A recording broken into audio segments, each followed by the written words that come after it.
है दारू पियला दारू के संग मुर्गा चिखना चाहिए रे।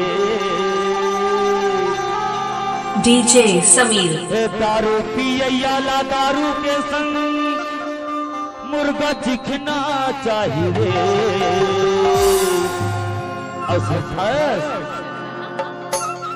प्यार का रैयाला चोरी चोरी मिलना चाहिए।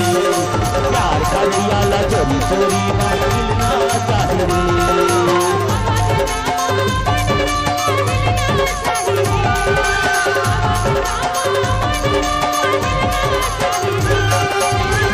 डीजे समीर। अरे बता दे।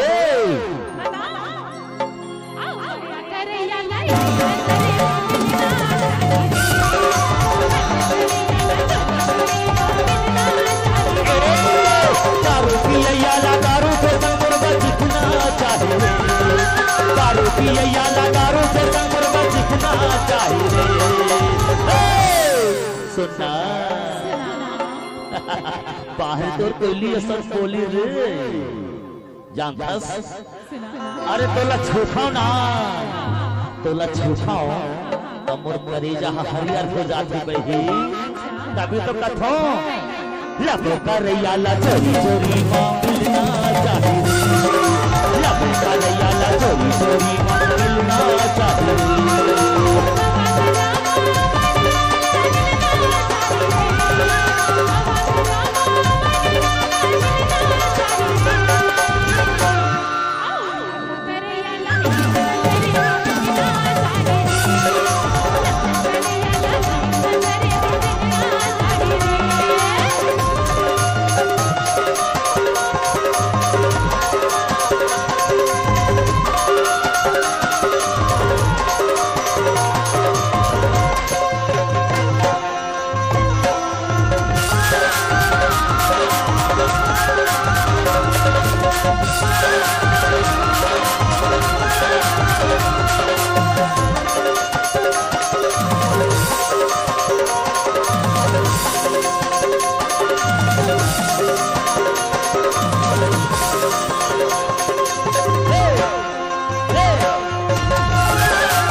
रैया सुनना भौरा बिना फूलवारी।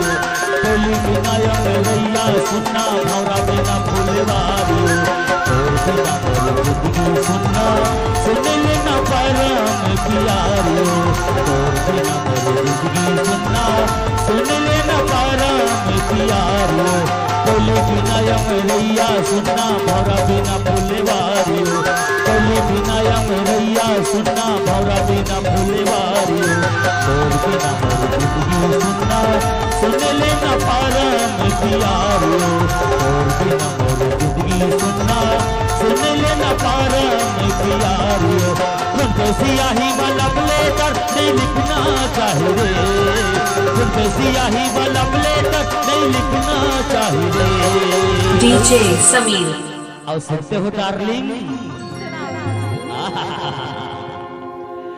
एक चीज कहो माँ कसम बहुत खूबसूरत दिखती हो रे। एक तो कहता हूँ लपका रैयाला चोरी चोरी मिलना चाहिए। लपका रैयाला चोरी चोरी मिलना चाहिए।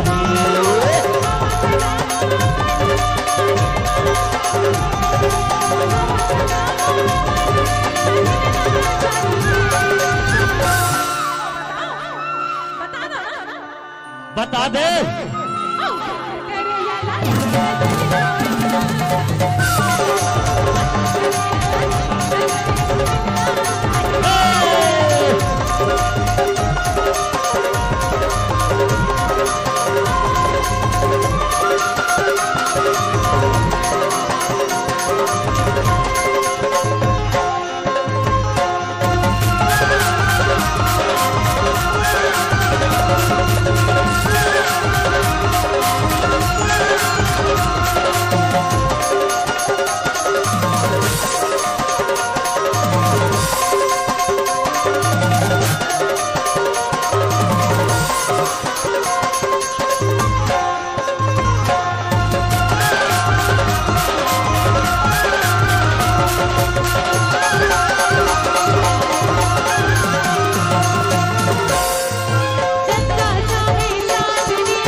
अरे बता दे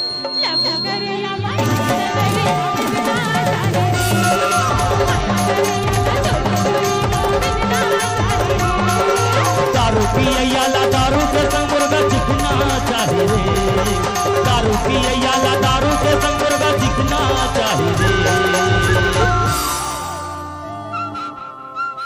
अरे कैसे सारू गरम हो गए हंसना